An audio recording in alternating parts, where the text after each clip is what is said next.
Is it a one-size-fit-all? Should all residents and fellows be enrolled in SAVE, or what other caveats might exist? Yeah, that's a great question, because if you were to log on to studentaid.gov, it has SAVE all over, like Costco has Christmas decorations. And so people are being bombarded with this new plan and, slightly of what it is, but whether or not it's appropriate for them is hard to decipher. Well, I mentioned that SAVE is an income-driven repayment plan. When our physicians transition into practice and are now quintupling their income, well, that payment's going to increase. One downside to the SAVE plan is that there's no ceiling on how high an individual's monthly payment will go. And so if someone transitions out into practice making $500,000, their monthly payment might be $3,500 per month. Well, if they have a lower loan balance, well, they may just be paying off that balance sooner before pursuing forgiveness. And so while we're in training, it checks all those boxes. But once we enter practice, we just want to make sure we're prepared that if our income's going to be staggering, then that payment's going to be staggering as well. And so there are other income-driven repayment plans.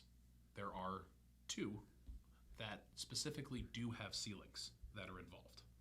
Now, the downside to these plans is that it has a higher monthly payment calculation. It forgives no interest along the way, so it keeps your balance higher during training. But as you touched on, once you enter practice, we can be assured that we're not going to go above a certain threshold with our monthly payment.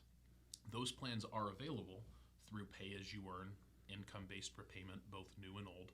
But whether or not someone is eligible for those programs depends upon when their loans were dispersed.